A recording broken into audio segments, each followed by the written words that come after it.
Doctor BR Ambedkar Konaseema జిల్లా ముమ్మిడివరంలో తమ డిమాండ్ల సాధన కోసం ఉద్యోగ ఉపాధ్యాయ కార్మిక పెన్షనర్ల సంఘం సభ్యులు ముమ్మిడివరం తహసీల్దార్ కార్యాలయం ఎదుట ఒకరోజు నిరసన కార్యక్రమాన్ని చేపట్టారు.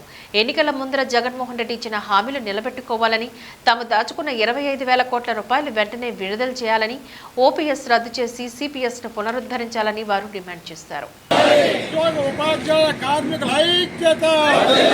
పెండింగ్ సమస్యలను వెంటనే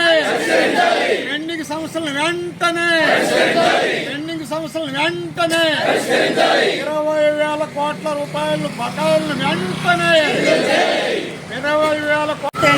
నా పేరు పిహేమ బిందు. నేను ఎస్టీ ముమ్మడూరు మండలం అధ్యక్షులుగా పనిచేస్తున్నాను. జేఏసీ పక్షాన ఇచ్చిన పిలుపు మేరకు మేము గత 3 రోజులుగా కూడా ఈ యొక్క కార్యాచరణ అయితే మేము అమలు చేస్తూ వస్తున్నాము. మొదటి రోజున నల్ల బ్యాడ్జీలు ధరించి విధులకు హాజరయ్యాము. తర్వాత 2 రోజులు కూడా మేము నల్ల బ్యాడ్జీలతోనే మా యొక్క కార్యాలయాల్లోనే మేము నిరసన వ్యక్తం చేస్తూ వస్తున్నాము.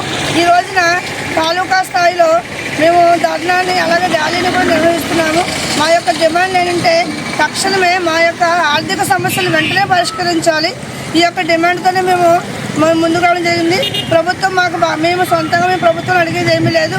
మాకు రావాల్సినటువంటి 22,000 కోట్ల బకాయిల్ని ప్రభుత్వం వాళ్ళు వెంటనే చెల్లించాలి.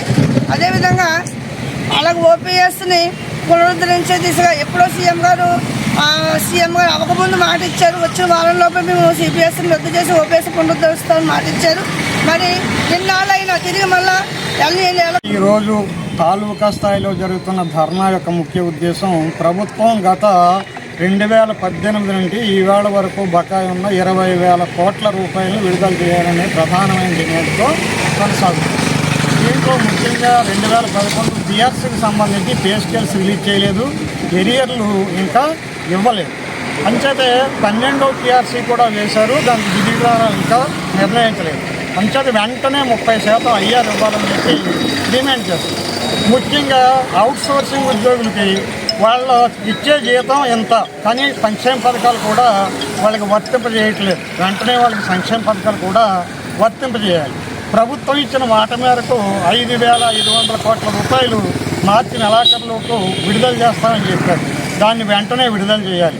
ఈ రకంగా పెండింగ్ ఉన్నటువంటి ఈపీఎఫ్లు కానీ, పిఎఫ్లు కానీ, ఏపీజేఎల్ఐ కానీ ఇతరత్ర సమస్యలన్నింటి మీద జరుగుతున్నటువంటి ఈ పోరాటాన్ని ప్రభుత్వం గుర్తించాలి, వెంటనే విడుదల చేయాలి.